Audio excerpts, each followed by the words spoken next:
Hey y'all, come on in. Let's see what's happening in today's video. Ooh, Shay, c'est bon, c'est bon, c'est bon. Hi guys, Emerald Gypsy Heart here. We can tell we're not in my kitchen because my kitchen doesn't exist anymore. We are visiting friends in Salt Lake City, so I am going to make a double batch gumbo for them. And I'm also going to make a double batch of pineapple bread pudding. So let's see what we'll need to make the gumbo. There is one ingredient that we did not include because some people don't like the slimy of okra, but it can still be added to the pot. So we have uncooked shrimp, which are peeled and deveined and detailed, and I use small. You can use mediums, etc., but I prefer the smaller shrimp. And you want uncooked. And this runs about $8 for a bag.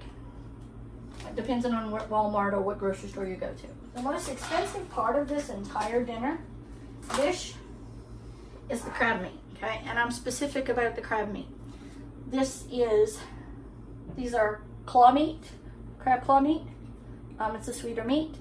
And this is manufactured out of the Gulf of Mexico, not China.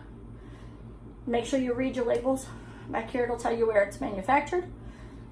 You want anything that's made Texas, Louisiana, Mississippi, Alabama, Florida. That's the Gulf region. You don't want anything from anywhere else because your crabs are going to be a different taste.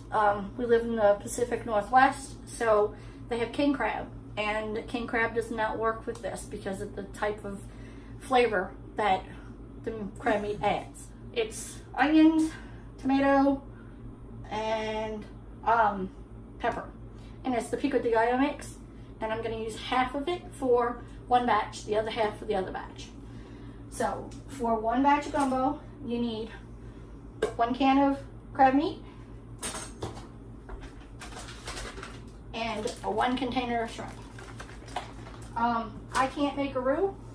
That's R-O-U-X. I'll put the definition in the bottom. So we use brown gravy. It'll help thicken it because gumbo is not a soup and it's not a stew. It's in the middle. And then I have crab oil, cider ranch crab oil. You can get this any Walmart. We've gotten it all over the United States. And I got a little tiny thing of Old Bay. Again, you can get this at Walmart. If you can't find Old Bay, Tony's Sashery. This is the container of Old Bay. This is the Tony Sashery's original recipe. Let's get to cooking. This is a 6-quart stock pot that I got at Walmart. She didn't have one, so we got one for them as a kind of an early wedding present. I'll have to see if you can bang the dent out of the bottom of it though. So, first, say hello, Hubs. Howdy. He's gonna brown my onions and pico de gallo mix, and then we will go from there. So while he's browning the onions and peppers and stuff like that, I have opened the packages and we're dumping them in the stock pot. And then I'll add the seasonings once the onions and all have cooked. And when you use the crab oil, okay, the cap is what you're gonna use to measure, and I'll show you how much I put in just a minute. But this is what crab meat looks like in the can. I could just eat the crab straight out the can. Do not use imitation crab meat at all. First of all, it's nasty. Second of all, it's not healthy. All right, so I took the pico de gallo container and I filled it almost all the way. There's an inch left, and I'll add more water as we get to cooking. But at least 1 container for right now, and then when he makes what we use brown gravy for to make a roux, and then we just kind of add that all together. And you don't want it too runny, and you don't want it goopy thick. So let's add the water, and as it starts to cook, I'll bring the camera in closer. This is the container of Old Bay, and this is what it looks like. It also smells like a New Orleans kitchen.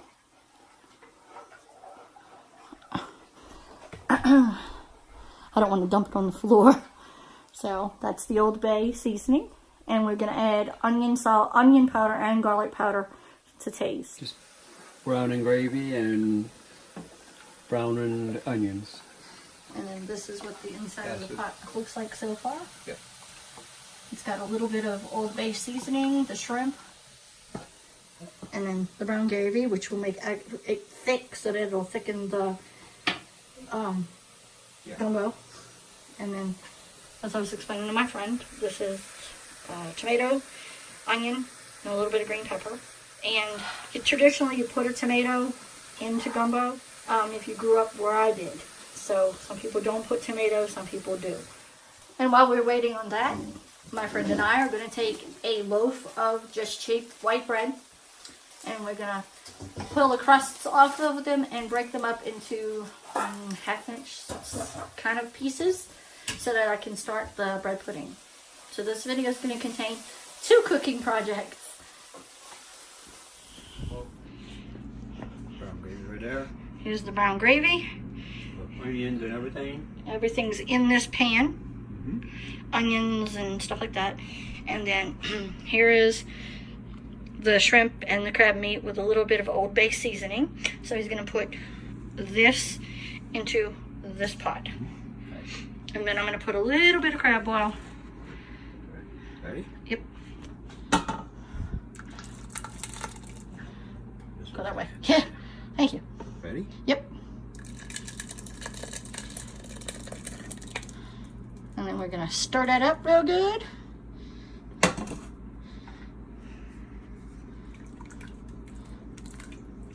Oh, that's plenty of liquid. Oh, yeah. All right. All right. Get a little bit of crab ball. Yep. All right, here, will you take this? I can't see to do a lot of this anymore, so I have to have eyes to help. Okay, so make up my mind. Yeah, just start right now. All right, I'm gonna show. Now, don't put a whole cap because of it being. So, probably a quarter cap. Yeah. Which is about a quarter teaspoon. Yep. There you go.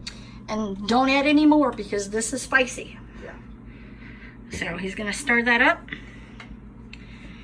And it's on like medium low, I guess. Yeah, and you're just gonna let it just cook down. And cook down. And about an hour and a half later. Yeah. Just leave it on a medium low. Make sure you don't put the fire too hot underneath because you will scorch it. And scorched gumbo is nasty gumbo. Yeah. So in the process, while we wait for this to cook, we're working on the bread pudding right now. You're also gonna make a pot of rice. While we're waiting for the gumbo, we're in here and we're just breaking up the loaf of bread. You peel the edges off. She'll show you what she's doing. See, I'm just taking the bread like this, and you just get your edges. Doesn't have to be perfect. Like when you was eating, you hated the crust. Same difference. Now you can make bread pudding with the crust. I find that it makes a tougher, pudding, and you really want it to be the consistency of a thick. If anybody's ever had a rice pudding, you kind of want it to texture it like that. So once all this is done, we'll move on to the next step.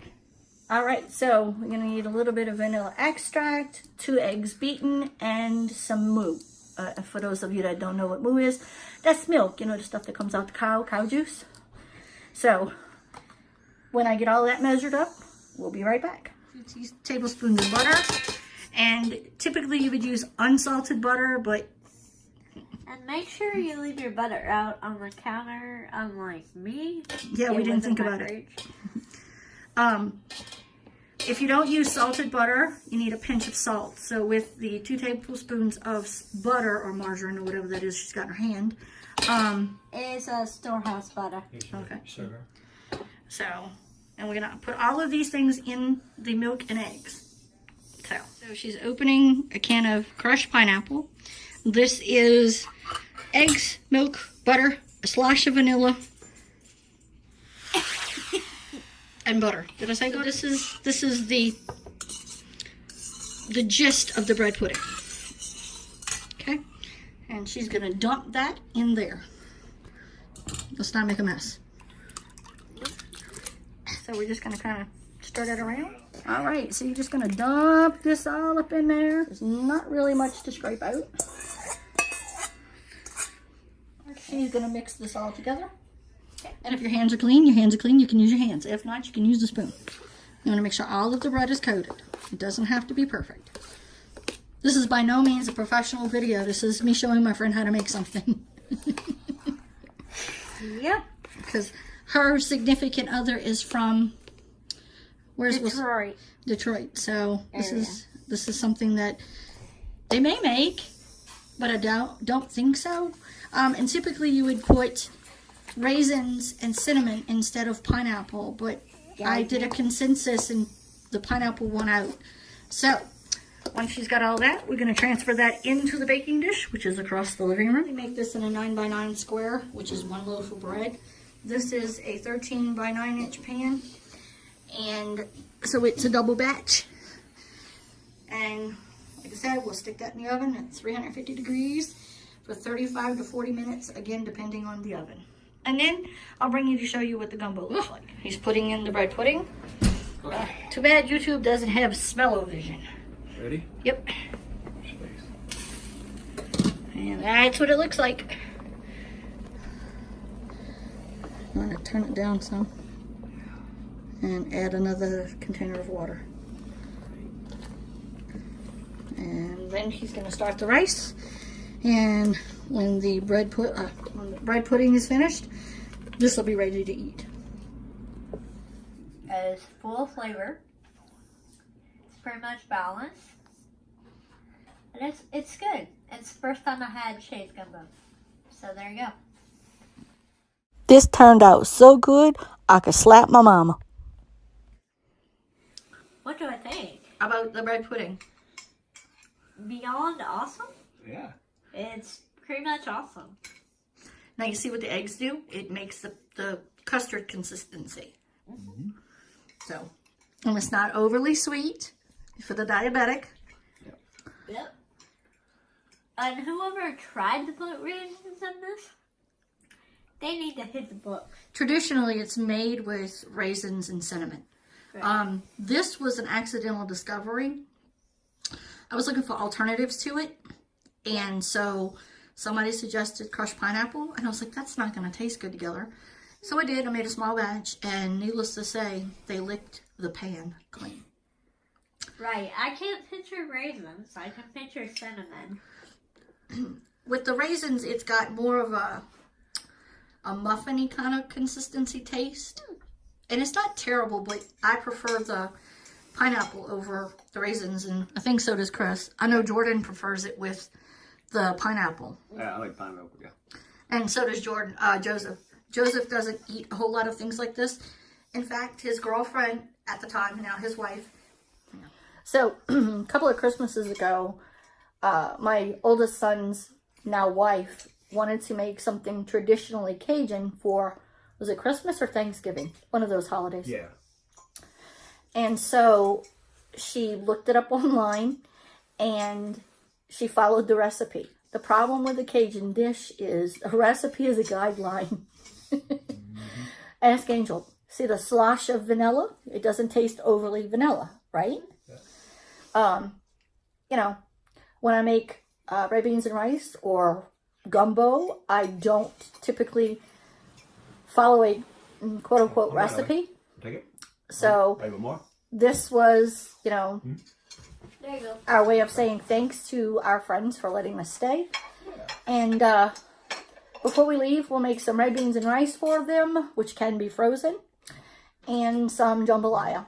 So, because Wilson tried making jambalaya and didn't turn out quite right. I made the video so that, you know, if Wilson wants to try to cook either one of these dishes, he can follow the general guidelines put forth in this video. So, I hope you guys enjoyed watching us cook, and be good, stay out of trouble, don't do anything we wouldn't do, and we'll see you in our next video. Bye, guys. We call this pre-wash. Bowie is licking the rest of the pineapple bread pudding crumbs out of the bowl. Is that some good stuff?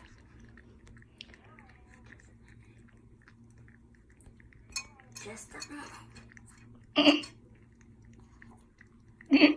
Is it clean? You never had that before. Okay, I think it's done. This is an approximate cost for the gumbo.